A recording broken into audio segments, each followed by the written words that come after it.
ونصلي على رسوله الكريم اما بعد۔ نماز کی اہمیت،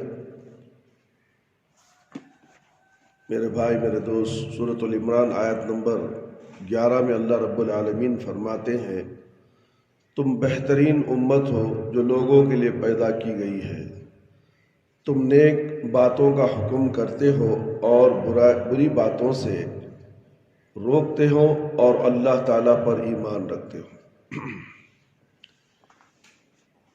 نماز کی اہمیت کے تعلق سے چند باتیں آپ کے سامنے پیش کی جا رہی ہیں،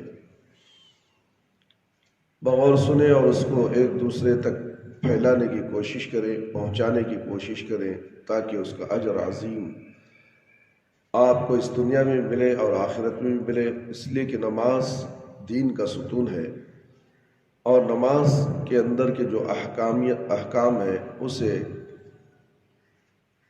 سنت نبوی کے مطابق ادا کریں گے تو انشاءاللہ نماز قابل قبول ہوگی۔ نماز کو عربی میں صلاۃ کہتے ہیں۔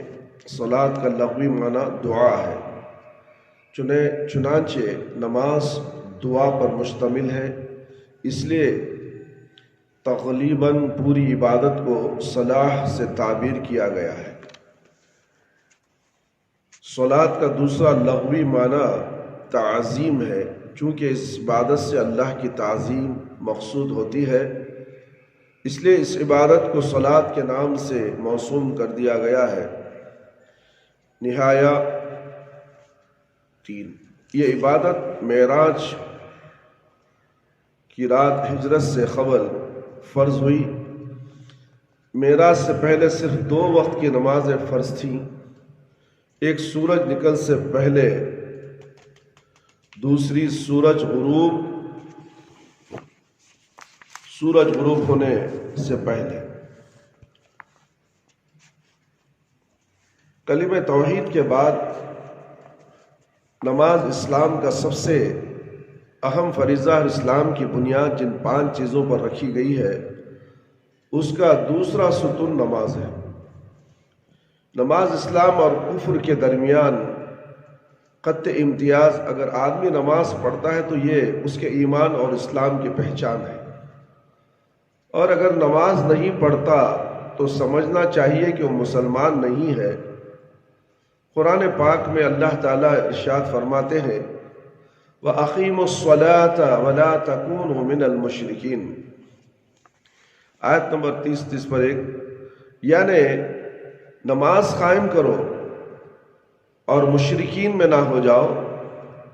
آیت کریمہ کا مفہوم بتا رہا ہے کہ نماز نہ پڑھنا مشرکوں کی جماعت میں داخل ہونا ہے۔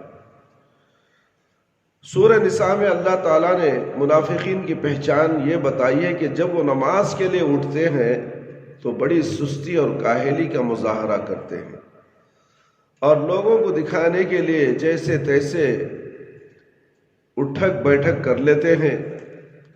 ارشاد باری تعالیٰ ہے، وَإِذَا قَامُوا إِلَى الصَّلَاةِ قَامُوا كُسَالَىٰ يُرَاءُونَ النَّاسَ وَلَا يَذْكُرُونَ اللَّهَ إِلَّا قَلِيلًا، یعنی یہ منافقین جب نماز کے لیے کھڑے ہوتے ہیں تو بڑی کاہلی کی حالت میں کھڑے ہوتے ہیں، صرف لوگوں کو دکھاتے اور اللہ کو بہت کم یاد کرتے ہیں۔ نماز اسلام کا اہم ترین اور افضل ترین رکن ہے، اس میں سستی اور کاہلی کا مظاہرہ کرنا نفاق کی پہچان ہے، لیکن اتنا ثابت ہے کہ منافقین نماز پڑھتے تھے۔ ہمارے آج کے مسلمان تو اتنے ڈھیٹ ہیں کہ سرے سے نماز ہی نہیں پڑھتے، مسجد کے پاس سڑکوں پر، سیڑھیوں پر، ہوٹلوں پر بیٹھے ایران توران کی ہانتے رہیں گے، امام کی قرات کی آواز کان میں پڑ رہی ہوگی، مگر ہماری غیرت اسلامی اتنی مر چکی ہے کہ اٹھنے اور نماز پڑھنے کی توفیق نہیں ہوتی۔ خشوع اور خضوع یا سستی اور کاہلی کا تو بات کا مسئلہ ہے، خانہ کعبہ کے پاس ابراہیم علیہ السلام نے جب اپنے اہل عیال کو بسایا تھا تو آپ نے یہی دعا کی تھی کہ اے میرے رب مجھے اور میری نسل کو نماز قائم کرنے والا بنا۔ ابراہیم علیہ السلام، ابراہیم آیت نمبر 40۔ نبی کریم صلی اللہ علیہ وسلم کو بھی یہی حکم دیا گیا کہ اے محمد صلی اللہ علیہ وسلم اپنے گھر والوں کو نماز کا حکم دو اور خود بھی اس پر جمے رہو۔ وَأْمُرْ أَهْلَكَ بِالصَّلَاةِ وَاصْطَبِرْ عَلَيْهَا، سورہ طٰہٰ آیت نمبر 130 پر 2۔ نماز کی اہمیت اور فضیلت جس طرح قرآن پاک میں بیان کی گئی ہے، اس سے زیادہ وضاحت کے ساتھ حدیث رسول میں روشنی ڈالی گئی ہے۔ احادیث سے پتہ چلتا ہے کہ نماز چھوڑنا آدمی کو کفر تک پہنچا دیتا ہے۔ گویا نماز اسلام اور کفر کے درمیان خط فاصل ہے۔ اگر آدمی نماز پڑھتا ہے تو مسلمان مانا جائے گا، اور اگر نماز نہ پڑھے تو اس کا شمار کافروں میں ہوگا۔ ان جابر قال قال رسول اللہ صلی اللہ علیہ وسلم بین العبد و بین الکفر ترک الصلاۃ، مشکات کی روایت ہے میرے بھائی میرے دوست۔ عبداللہ بن شقیق تابعی کہتے ہیں کہ نبی کریم صلی اللہ علیہ وسلم کہ صحابہ اکرام رضوان اللہ علیہم اجمعین کسی عمل صالح کے ترک کو کفر نہیں سمجھتے، کسی عمل صالح کے ترک کو کفر نہیں سمجھتے تھے، لیکن وہ نماز چھوڑنا کفر جاتے تھے۔ کان اصحاب رسول اللہ صلی اللہ علیہ وسلم لا يرون شيء من الاعمال ترکه کفر غیر الصلاۃ، مشکات کی روایت ہے میرے بھائی۔ سفر، حضر، صحت، مرض، سردی، گرمی، امن، خوف کی کسی حال میں نماز معاف نہیں ہے، یہاں تک کہ آپ میدان جنگ میں ہو، دشمن کا خوف ہو، تلواریں چل رہی ہو، جان کا خطرہ بھی ہو، پھر بھی معاف، نماز معاف نہیں ہے۔ جان کا خطرہ ہو، نماز معاف نہیں ہے۔ یہاں جان کا خطرہ تو دور کی بات میرے بھائی میرے دوست، جان کا خطرہ تو دور کی بات، سکون سے بیٹھے ہوئے گپے مار رہے، اللہ اکبر، ہوٹلوں میں ہیں، کاروبار میں ہیں، مگر نماز چھوڑ رہے ہیں۔ جنگ میں نماز معاف نہیں ہے میرے بھائی میرے دوست، تلواریں چل رہی ہیں، توپیں چل رہی ہیں، آج تو توپوں کا، بمبوں کا زمانہ ہے، پھر بھی جان کا خطرہ ہو، پھر بھی نماز معاف نہیں۔ اسی خوف اور دہشت کی حالت میں آپ کو نماز پڑھنی ہے، آپ کو نماز پڑھنی ہے۔ جماعت بنا سکے تو ٹھیک، ورنہ تنہا پڑھیں گے، 2 رکعت 1 رکعت قیام و قعود کے ساتھ، یا صرف اشارے سے رک کر یا چلتے ہوئے جیسے ممکن ہو نماز پڑھیں گے، کسی حال میں معاف نہیں۔ اگر وقت پر ممکن نہیں تو بعد میں قضا کریں گے۔ بتلائیے، جب جان کا خطرہ ہو، اس حالت میں بھی نماز مؤخر نہیں کر سکتے۔ قضا کا جو مسئلہ ہے وہ کبھی کبھی ضرورت کے وقت پر ہے، ضرورت پر آپ قضا کر سکتے ہیں، جان بوجھ کر نہیں، اسے معمولی نہیں بنانے رہا۔ دنیا کے کام و کاج کے لیے ظہر کا ٹھیک وقت کاروبار میں مصروف رہتا ہے انسان، 3 بجے نماز کے لیے جاتا ہے، کھانے کو جائے گا تو نماز پڑھے گا، اللہ اکبر، کیا یہ نماز کا وقت ہے؟ کبھی اتفاق ہو گیا کوئی بات نہیں، کوئی مذاقہ نہیں، اللہ تعالیٰ معاف کرنے والے، پھر بھی اللہ رب العالمین جانتے ہیں کہ وہ نماز قبول ہوگی یا نہیں، ہم کیسے اس کے بارے میں کہہ سکتے ہیں میرے بھائی میرے بول، مگر نماز چھوڑنا کفر ہے۔ جب جان کا خطرہ ہو، اس حالت میں بھی نماز مؤخر نہیں کر سکتے تو نماز ہی نہ پڑھنا کیسے معاف ہو سکتا ہے؟ کاروبار کے لیے، دوست و احباب کے لیے، گپے مارنے کے لیے، چائے پانی پینے کے لیے، گھنٹے گھنٹے ہوٹلوں میں کھڑے رہنے کے لیے وقت برباد کریں گے کسی گاہک یا کسی کام والے کا انتظار کرتے ہوئے. کوئی آنے والا ہے، اسے ٹائم دیا ہوں میں اور میں چوراہے پہ کھڑا ہوں اس کا انتظار کرتے ہوئے.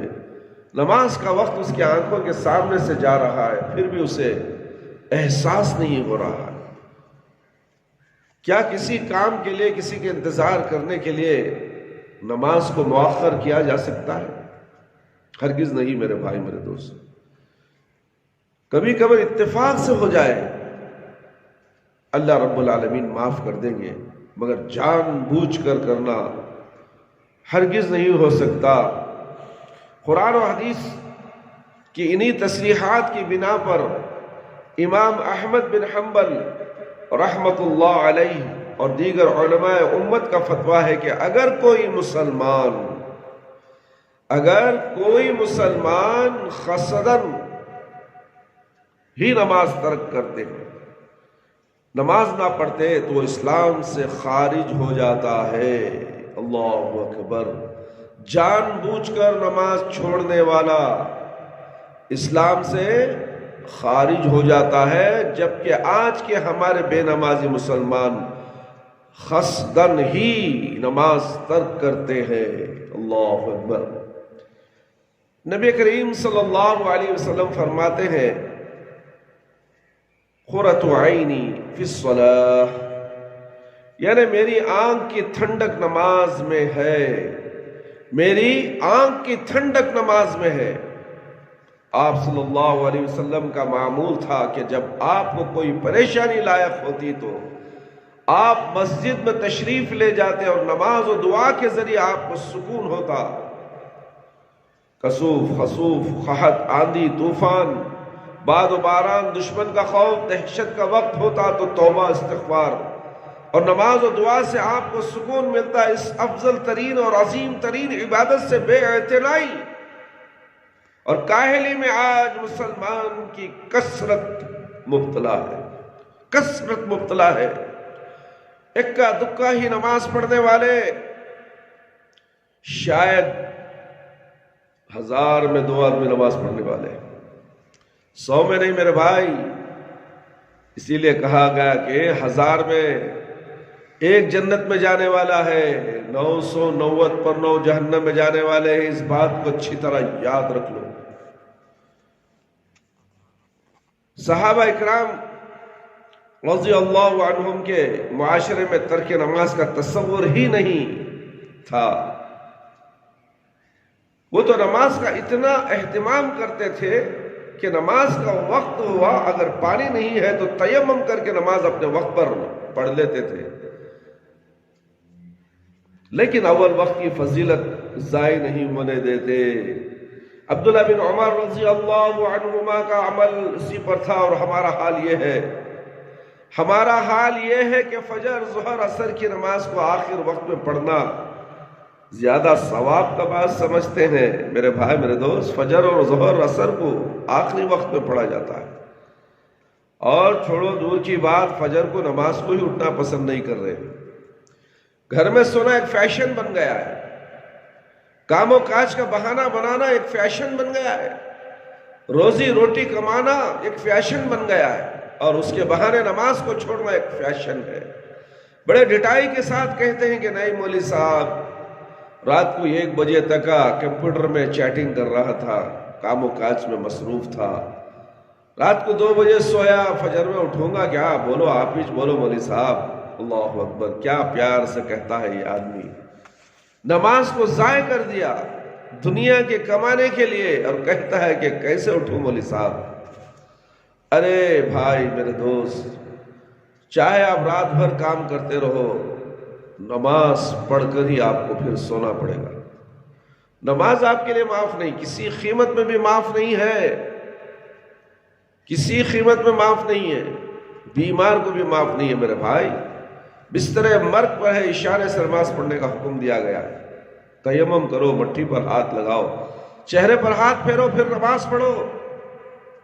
اور تم کہتے ہو کہ چیٹنگ کر رہا تھا. کس کے لیے کر رہا تھا چیٹنگ؟ کس کے لیے کر رہا تھا میرے بھائی؟ اپنے بیوی بچوں کے لیے اور اپنے لیے.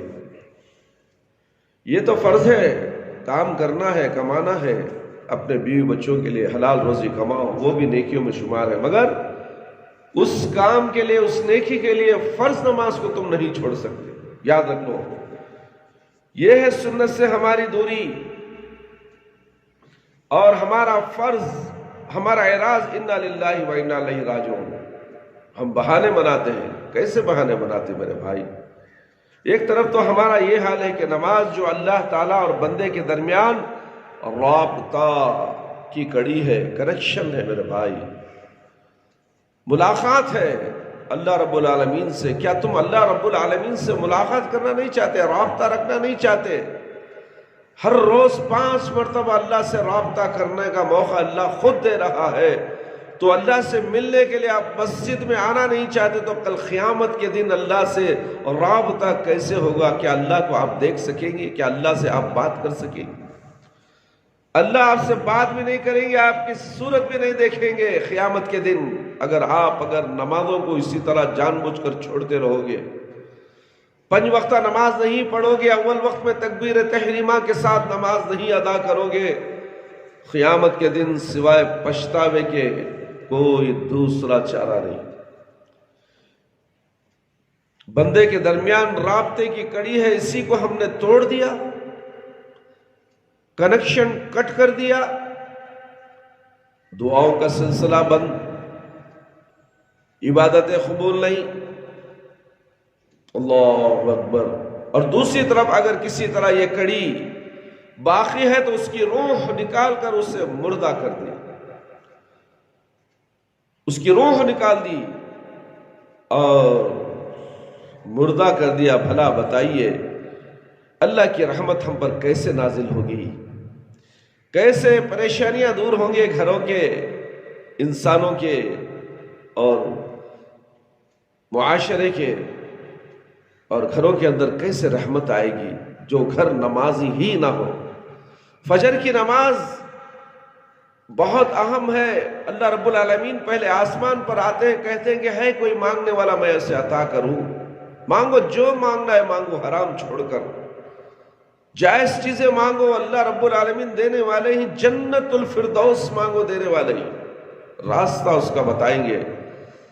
جس طریقے سے چل کر تمہیں جنت کو جانا ہے وہ راستہ تمہیں اللہ تعالیٰ ہدایت کے ذریعے سے عطا فرمائیں گے، اور مانگو تو صحیح، مگر تم سوتے ہو گھروں میں، کمبلوں میں اوڑھ کر سوتے، اور تمہاری نیند اٹھتی ہے 8 بجے، 9 بجے، کوئی 10 بجے، کوئی 12 بجے تک سوتا ہے۔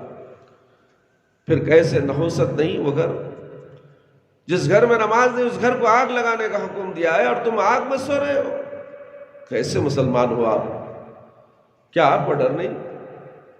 کیا آپ کا اللہ کا ڈر آپ کے دلوں میں نہیں؟ آپ میں تقوی نہیں ہے؟ میرے بھائی، میرے دوست، اللہ کی رحمت ہم پر کیسے نازل ہوگی؟ آج پوری دنیا میں مسلمانوں کی ذلت اور رسوائی کا بڑا سبب نماز سے دوری ہے۔ کرونا کی بیماری نماز سے دوری ہے۔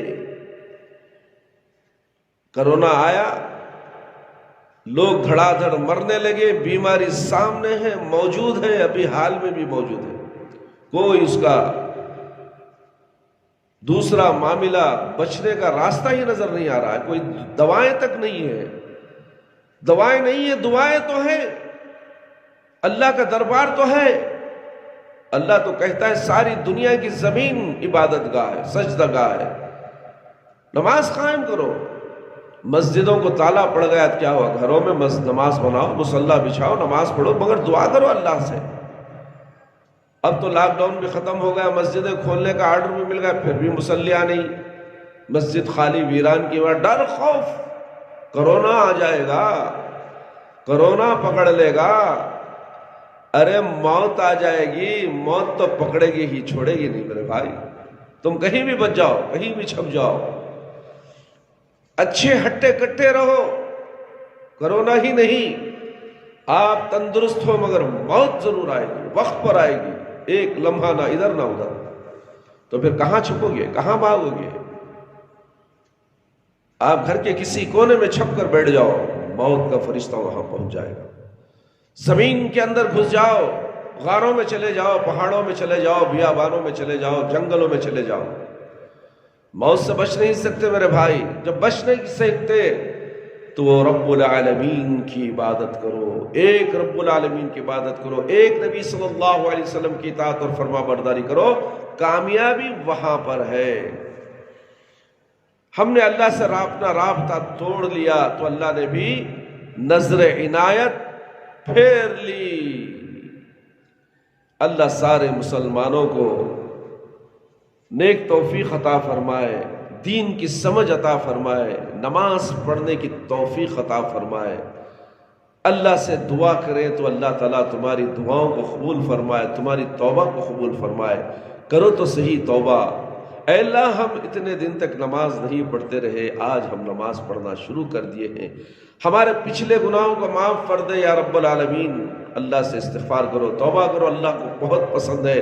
اللہ توبہ کو قبول کرنے والے ہیں میرے بھائی، میرے دوست، توبہ کرنے والے کو پسند کرتے ہیں، متکبر کو، گھمنڈی کو، جو اللہ سے معافی نہیں مانگتا، کبھی وہ کامیاب نہیں ہوتا، اللہ تعالیٰ اسے پسند نہیں کرتے، اسے در در کی ٹھوکریں کھانے پر مجبور کر دیتے ہیں۔ دنیا تنگ، روزی تنگ، دنیا میں خوف و ہراس کی زندگی گزارے گا وہ شخص جو اللہ اور اللہ کے رسول صلی اللہ علیہ وسلم کی اطاعت سے رد گردانی کرے، نمازوں کو چھوڑ دے، اللہ کے احکامات کو پس پش ڈال دے، وہ کبھی کامیاب نہیں ہو سکتا۔ دنیا میں بھی محرومی اور مرنے کے بعد بھی محرومی، اخروی زندگی تو بڑی خطرناک زندگی ہوگی اس کی، کوئی پرسان حال نہیں ہے، جہنم کا نظارہ اس کی آنکھوں کے سامنے آ جائے گا۔ اس لیے میرے بھائی، اللہ سے ڈریے، اللہ سے توبہ استغفار کیجئے تاکہ اللہ تعالی ہمارے گناہوں کو معاف فرما دے، ہمارے خطاؤں کو معاف فرما دے، ہمارے لغزشوں کو درگزر فرما دے۔ اے اللہ، ہمیں 5 وقت نمازی بنا دے، وقت پر نماز پڑھنے والا بنا دے، ہماری نمازوں میں خشوع اور خضوع عطا فرما، ہماری جائز دعاؤں کو قبول فرما لے۔ اے اللہ، ہر طرح کی موذی بیماری سے اللہ تو ہماری حفاظت فرما، ہمارے بیوی بچوں کی تو حفاظت فرما میرے پروردگار، ہر گھر میں رحمت نازل فرما، ہر گھر کو سکون اور جنت کا باغ بنا دے میرے پروردگار، ہر گھر میں نماز پڑھنے والے، قرآن کی تلاوت کرنے والا بنا دے، بلند آواز سے قرآن میں تلاوت کرنے والا بنا دے یا رب العالمین۔ ہر گھر کے ہر مسلمانوں کی اولادوں کو اے اللہ قرآن و حدیث کی تعلیم دلوا دے، قرآن پڑھنے والا، اردو سیکھنے والا، اردو کی تعلیم حاصل کر کے دینی تعلیم حاصل کرنے والا بنا دے یا رب العالمین۔ ہماری دعاؤں کو قبول فرما لے۔ ربنا تقبل منا انك انت السميع العليم وتب علينا انك انت التواب الرحيم۔ سبحان ربك رب العزة عما يصفون وسلام على المرسلين والحمد لله رب العالمين۔ یا حي یا قيوم برحمتك استغيث۔